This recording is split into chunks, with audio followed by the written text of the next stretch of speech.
Hey guys, it's Jeff from Adirondack Woodsman. Hope you're having a great day. After all the rain that we had recently, we've got deluge. It was a deluge last couple of weeks, and now we've got some beautiful weather. So we started yesterday milling up some of the ash over at my friend Brad's, and we're going to continue with that today. So what we did a little differently today is we're going to have my dump trailer set up, ready to just throw a lot of the scraps and whatnot in. You can see it was kind of piling up here on the ground. Some of the stuff I'll be able to cut up for firewood. Some of it's just bark that needs to get tossed when we're done. I don't want to leave a big mess here when we're finished over here. We'll have a bunch of sawdust to clean up. But yeah, so yesterday what we did is we did one small log to start out. We got some 10-foot 2x8s. I got 5 of those, 2 2x6s, and a couple of 1xs. And we put on one of the big base logs yesterday and got it. That's actually going to be cut. The slab that you see over there is going to be cut into a couple of 6x6s. And then what we have here, I'm going to mill up for a bunch of 2x8s and whatever else we get out of it. I'll probably end up with another 6x6 down here where it's sort of the pith. But this is the log that had split when it came down. And so you can see there's still a lot of wood in the one that split off. So I've got my my equipment trailer over here, and that's what I normally load the wood on. And hopefully you enjoyed today's video. I'm going to start by taking the cover off the mill, and then we're going to get going. A little bit windy here today. Hopefully the dust will be blowing in the correct direction away from my face. We'll see.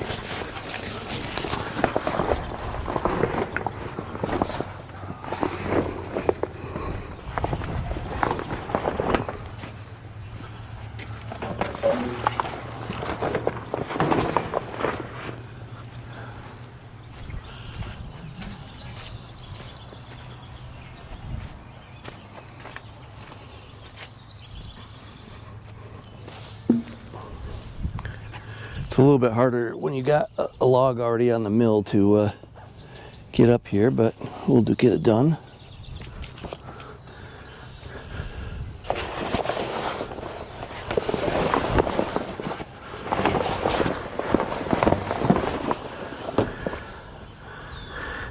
One thing that I was going to point out was that if you have one of these mills, just be careful you don't put the cover on while the muffler's too hot.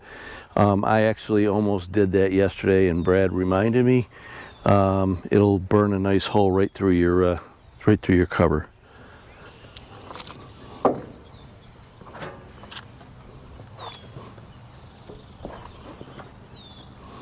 Don't try this at home.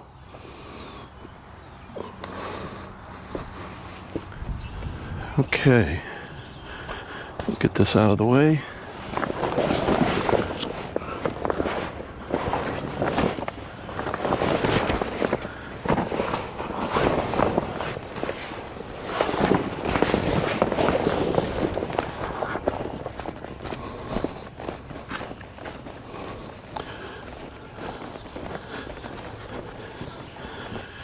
And before we get started, I'm going to put a new blade on. The blade we had on there was from last year. I'm not sure how old it was, but it was getting a little long in the tooth at the end of the day. No pun intended.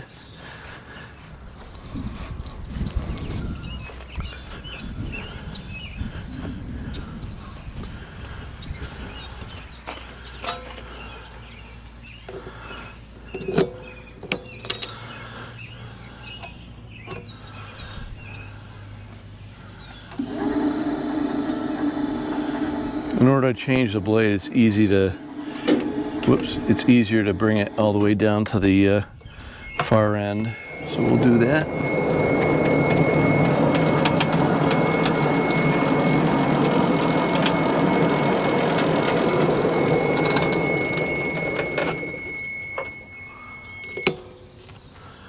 Okay, I gotta unhook my debarker here, get it out of the way.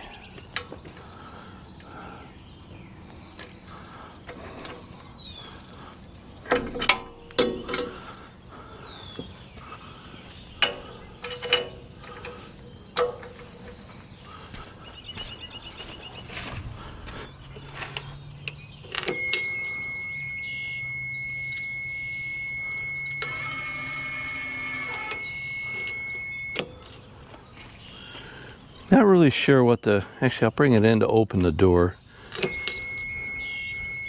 Not sure really what the right position is for this when you're changing the blade.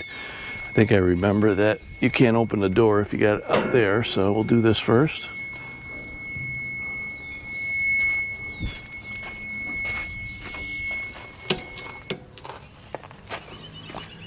Get my gloves.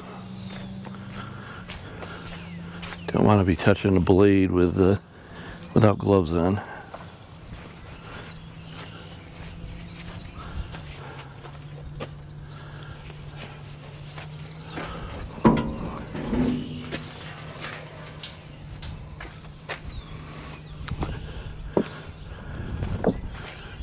So if you are new to WoodMizer, for the LT35 HD, you got to untension the blade with this lever there. Pretty simple. Move the camera back. Hopefully you guys can get a good look at this. So now that the tension's off, you can start working the blade out. It's got to go through that little groove there. And then on this side, same thing.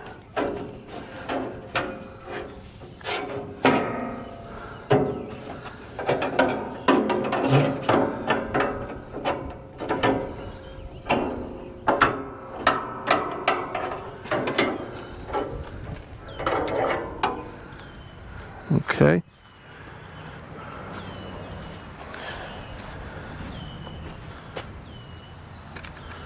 And I'll show you how you end up folding these back up so you don't got to transport them this way. Just go up to a, hopefully I'm going to turn the camera down, hopefully you can see. But you go up to a log like this, you go up to one of the corners and then you fold it over like this. And now you've got a nice three-way that you can tie wrap up and bring it to, you bring these back to WoodMizer and end up having them resharpened. So once you got it wrapped up, then you need to use some tie wraps. I was going to get some of the heavier duty ones, but Harbor Freight was actually out. I usually buy the blister pack that has all different sizes, and I use the heavy duty for this, but we'll work with what we got today. So I usually put two of them on just in case. One at one end, one at the other. Once again, I wait till I get about 6 of these ready to sharpen, and then I bring them out, 5 or 6 to bring them out to WoodMizer. They do a great job. I think it's like $9 a blade. Used to be 8, but it's up to 9. Inflation everywhere.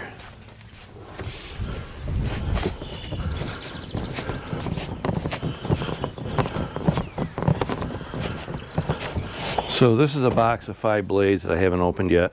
I can't really remember if these have been resharpened, or I think these were resharpened because it's got my name on them. And I need my knife. But they box them all up for you, which is nice. And they put 5 to a box. This may be 6 because they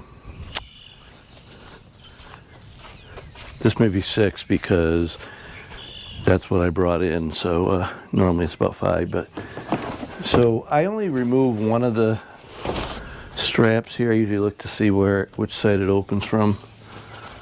I think we're gonna take this one off.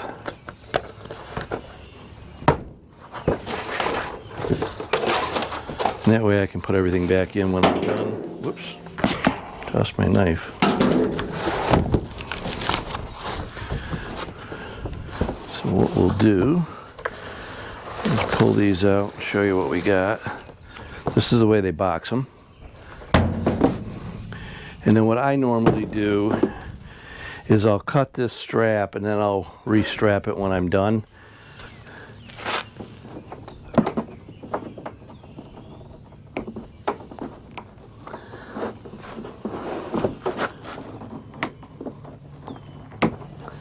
Okay.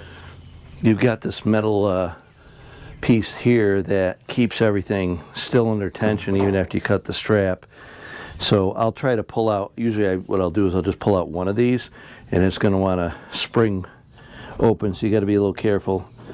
Looks like 5 in here, so.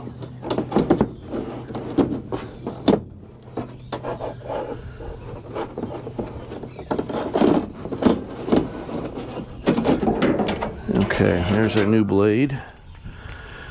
And then we'll go over, and normally what I'll do is I'll just throw another tie wrap back on there. I may leave this open for today because I may need another blade today. Okay, so now we just kind of reverse the process here, putting a new blade on. Get my hand in the right spot. Gonna go around my deburker.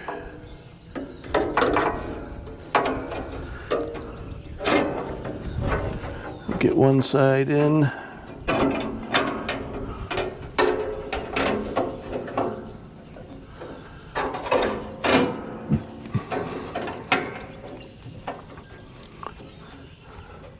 Not a lot of debris in there today, so that's good. So I don't got to clean the whole bunch out.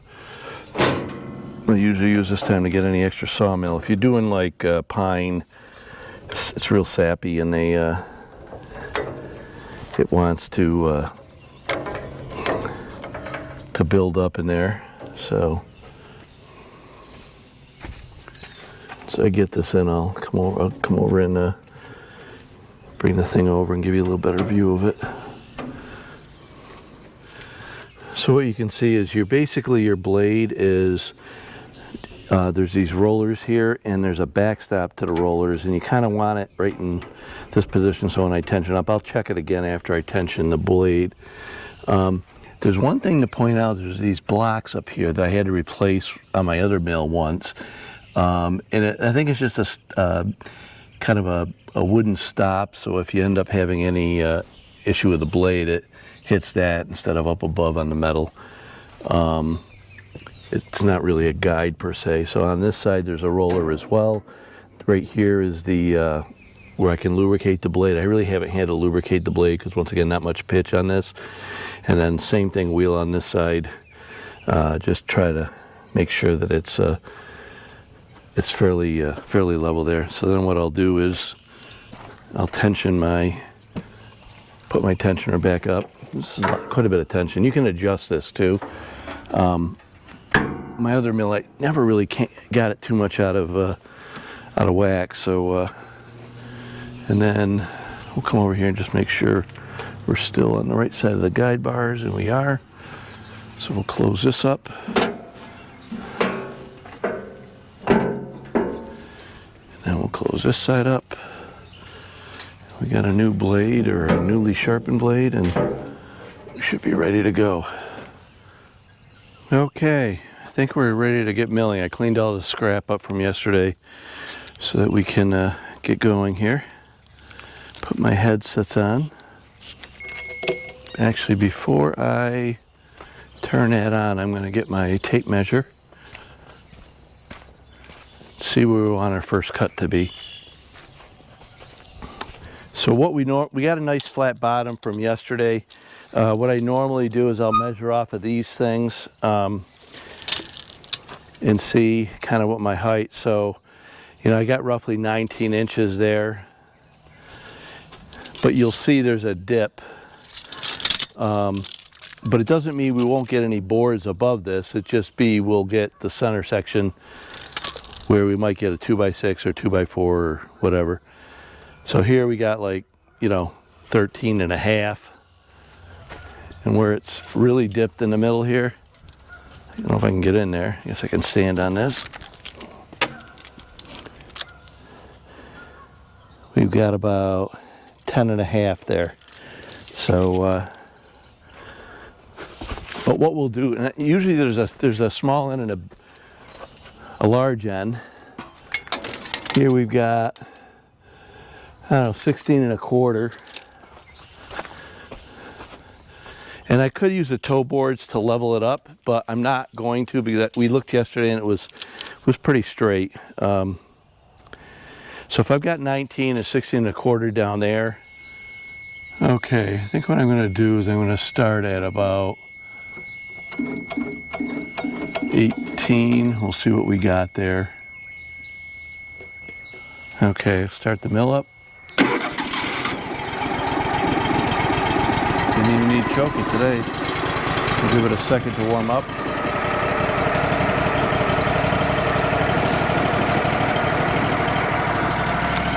While that's warming up, I'll grab the camera and show you the controls for the LT35.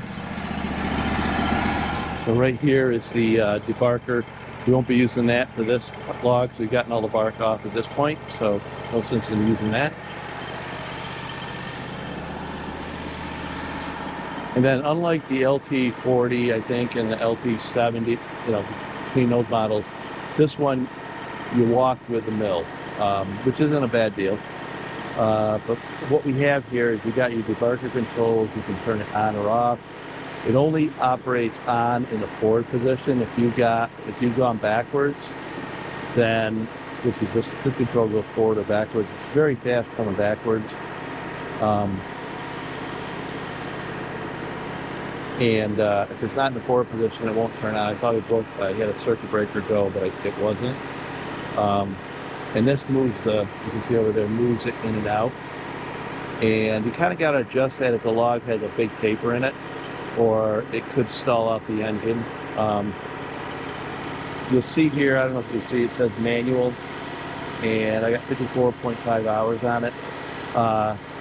What happens is, once you get the height set where you want to, then you press this thing called Simple Set. And yesterday I had it set for 6 1/8. I was doing 6-inch 6x6s. And there's two settings. The second setting I had, previously set up at 1 5/8 for doing the 2x material. I add an 8 in order to account for the blade. And so we're going to change this. We're going to be doing 2x, so we'll leave it at 1 5/8. And I don't really need to do this, set this, until I get to the point where I've actually got a cant. So once I get finished this so that there's a straight top, I'll hit set the Simple Set. And what that does for you, when you go down and use the mill to get it down to the far end, you can use this control. Move the blade up and down. You can move it up, come all the way back, and then you just got to hit it forward once. It will go to the next setting, 1 5/8 inches down. You can change that. I would say go to 6 inches. I don't know what the limit is. I didn't really look at the book to see what that was, but I would think it'd be 6 inches. So anyway, the other thing that drives me nuts a little bit is this is the up and down for the carriage. To me, it would be more natural to have this be the forward and backwards, because I'm right-handed. So occasionally I'll accidentally hit this by mistake. But what you do is you put this in forward mode like that, and it locks in, and then it travels by just turning this dial.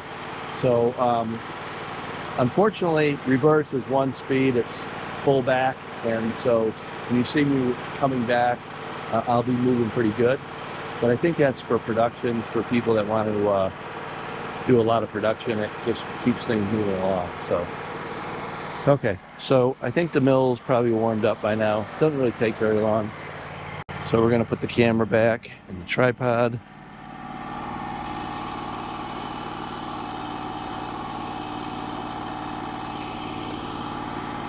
Okay. And we'll get going.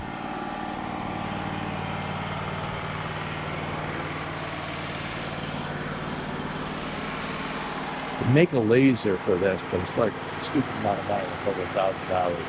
But there's some aftermarket things I may look at. See how that goes. So here we go.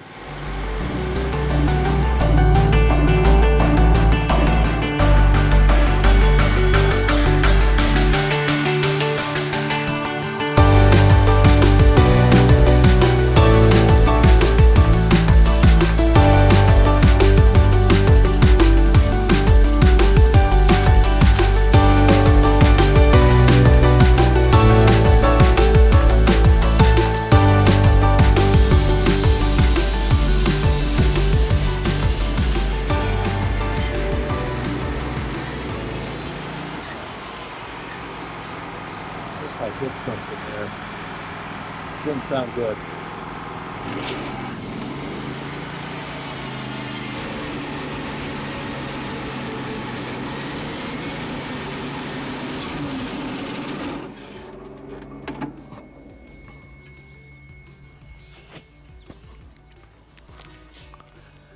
Okay, we thought we got all the steel out, but obviously not. I hit something and got blade damage now. So the next step is going to be to get the blade off. This is always fun. Yeah, turn that off. It's going to keep beeping. So you guys get to see how you end up getting a blade out that comes off. So what we need to do is put some wedges in. We're going to take the blade off because I think it already came off or broke, one or the other. Hopefully it didn't break. I've never broken a blade before.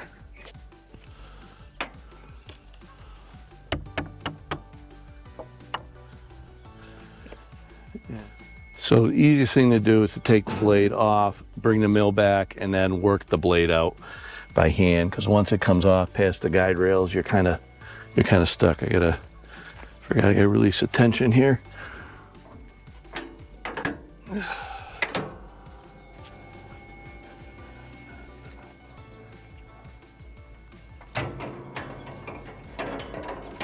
It's unfortunate I put a new blade on and then hit the metal. I hit no metal yesterday, so I guess I got to scan it with my metal detector again.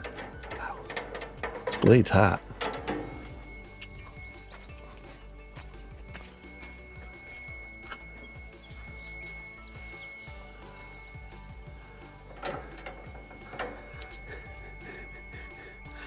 Oh, I got to push the mill back a little bit.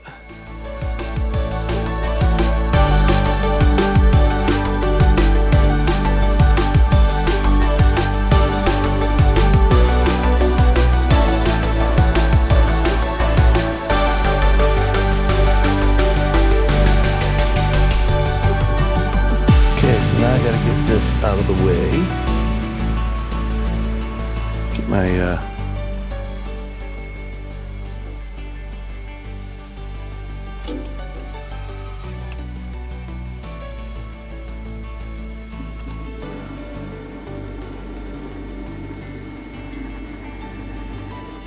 just looking to make sure I'm not caught on anything now.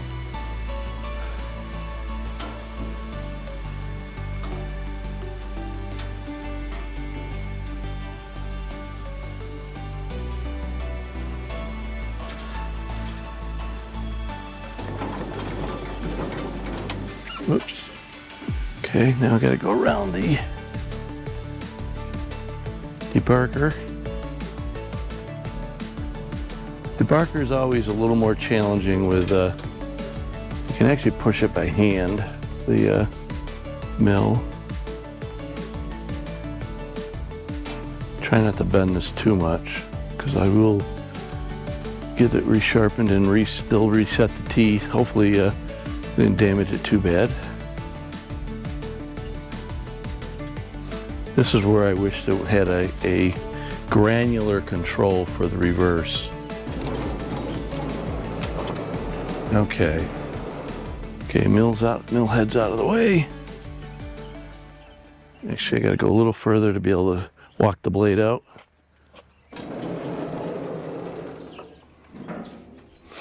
I'll be interested to see what I hit.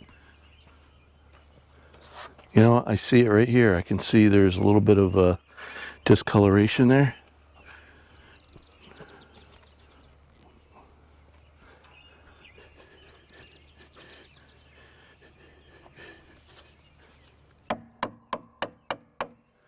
Need the wedges in order to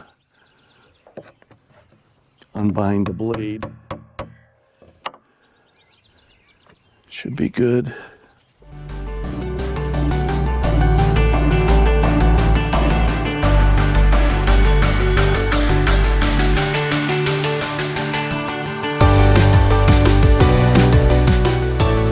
Yeah, these teeth are really chewed up, whatever was there. Pretty sure it was a nail. Oh well.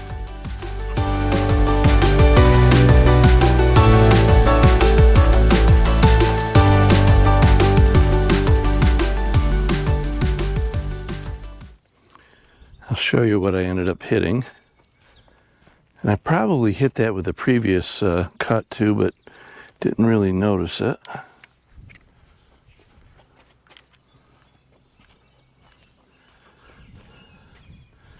You see where you got the discoloration right there? That's definitely some sort of a nail, and or a screw, could be a screw too. So I'm going to try to maybe work around that. At this point, it's going to be hard to get that out, probably, of the out of the wood, because it's been snapped. But let's see what we can do. I'm going to get the metal detector just to make sure there's no more.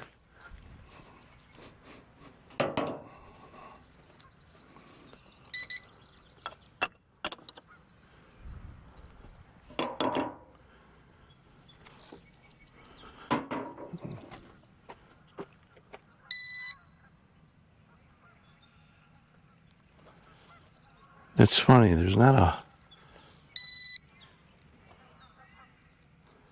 I wonder if my sensitivity's down. Nope.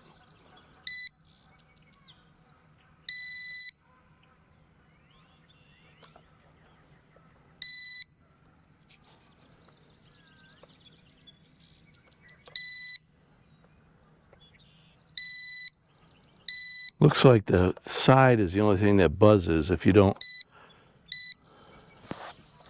Thought the whole thing, like the center doesn't seem to set it off. Just the side of this pile secure. And looks like there's one down here too, maybe? Man, there's several. There's one there. Never even got to those nails.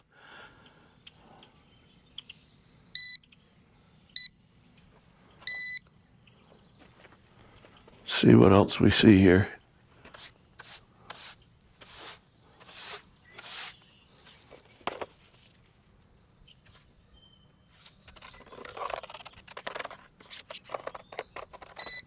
Oh, something there.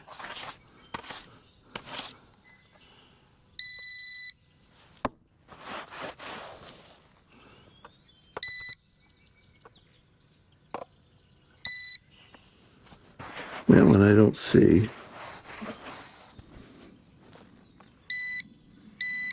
But it's there. Unfortunately, this log has a bunch of nails in it.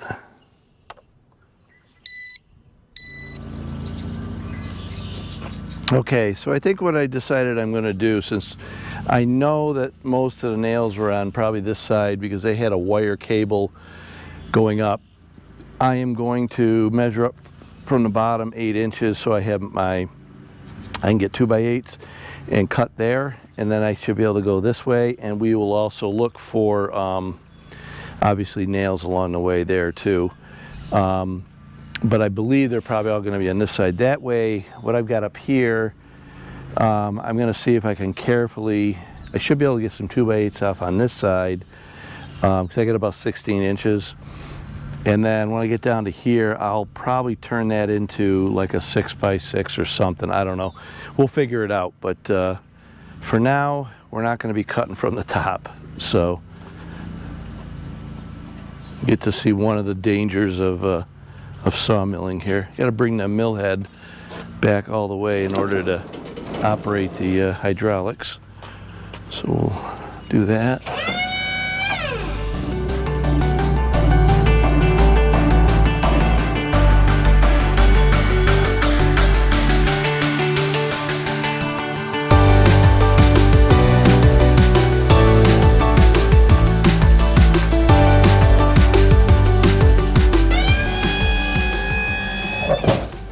Go.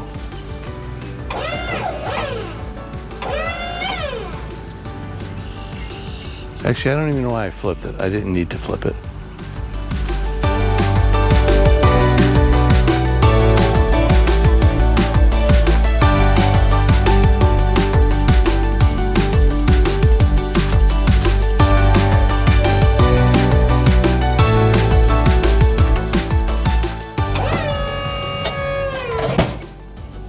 Okay, we flipped it all the way around to where it was. Okay, so what I really wanted to do was put my supports down where I can cut an 8-inch board.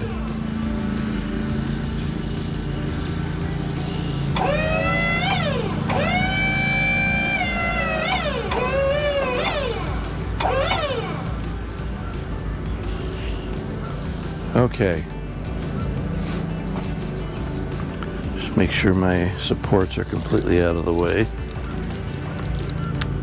8 inches is up there.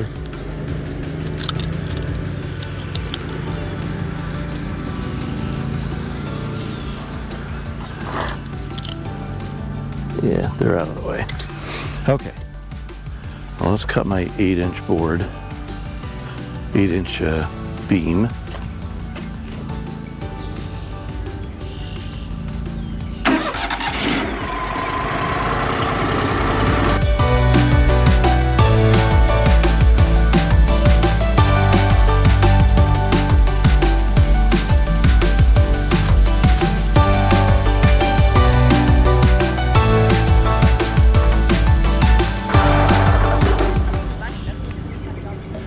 Okay, so I have a couple of beams cut now. The bottom one should be fairly clean, but we are gonna check it before we do it. So what I need to do, I'm gonna unhook, where is it?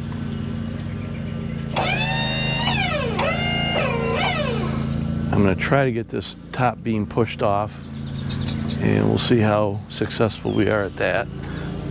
Not too bad. The sawdust gives you kind of a lubricant, if you will, in between.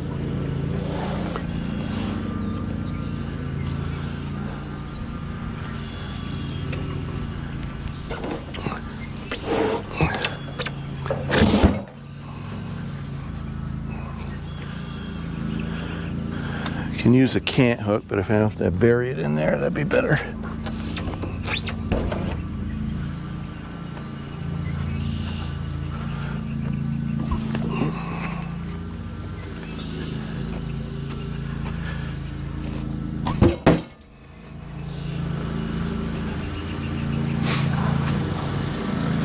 And I might as well use the hydraulics to move this off.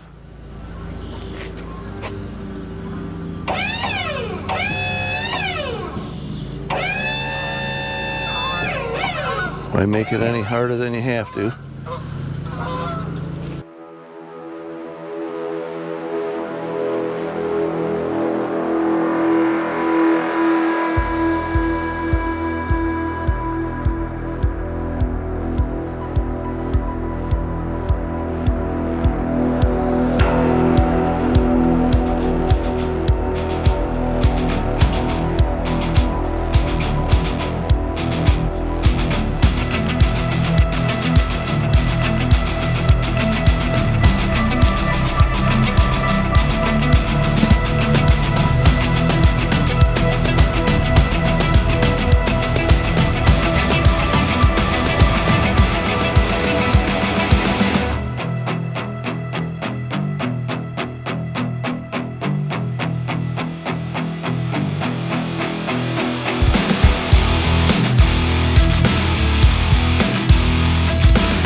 Wood's beautiful, being ash that was destroyed by one of the emerald borers.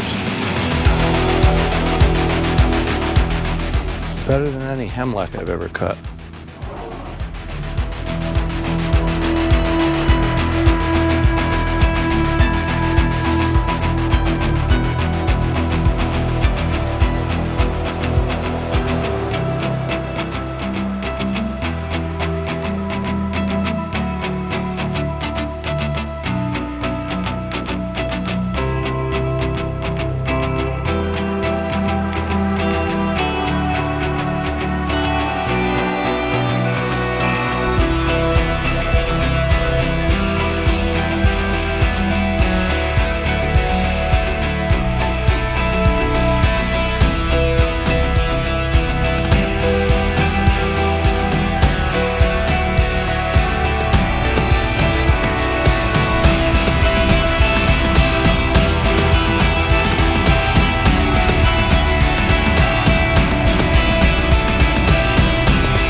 Okay, it's kind of killing me that I've got to cut a bunch of 2x4s. I don't know if I'm going to use these or not.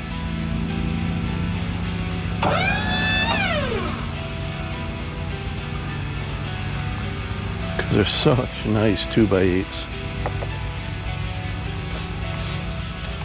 But I do need a bunch of 10-foot 2x4s. So, I don't know.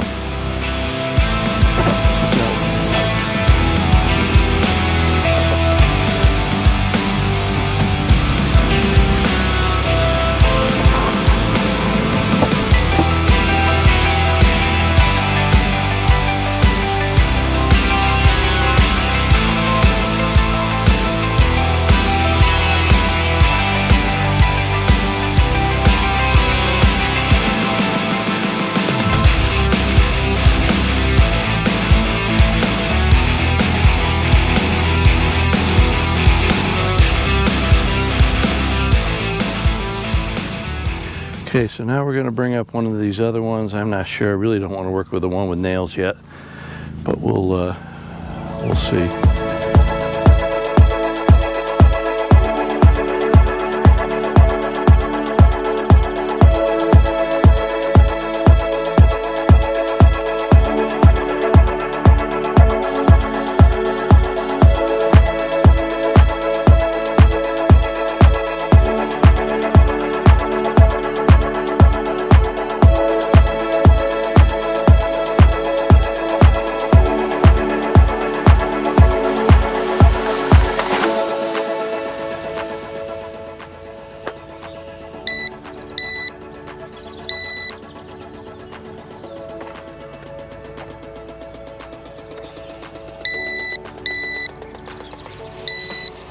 Go down to about there.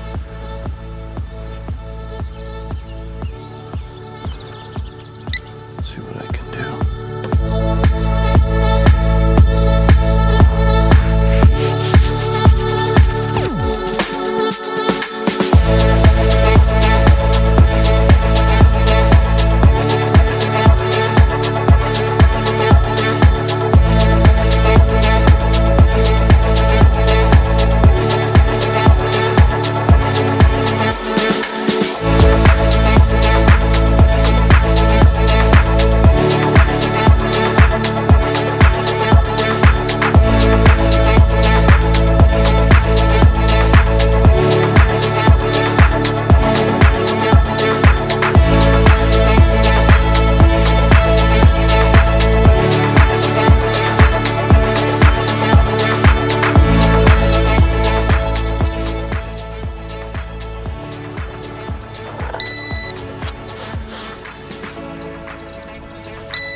There's something in there.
Okay, so these were 2 of the nails, and I had a 3rd one about the same size that I accidentally cut the head off of, that were buried in this log. You can see they were all the way down here, so they had to have been done many years ago. I'm guessing they had to be at least an inch and a half below the bark, because they kind of came in this way, so almost, I mean, maybe just 2 or 3 inches below. There's one here that I dug out, another one that I believe was right there, one here, and that one was a screw. So hopefully we're back in business. I haven't damaged any more blades since that original one. The way that I ended up getting the ones that were really deep, using a chisel, I ended up using this thing, which I saw on oh man, I forgot the name of the show. I'll put it in the caption. I watched the guy's video quite a bit about sawmilling, and he had one of these. I got to order one. This was my neighbor's. They work really well. But basically, you get down around the head of the nail, and as you go to tighten it up here, you get leverage, and you can lift up to here once it's tightened, and it's amazing how well that pulls it out. And one of them wasn't, I don't think he even had a head on it, and I still was able to get it out. So.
Killing me.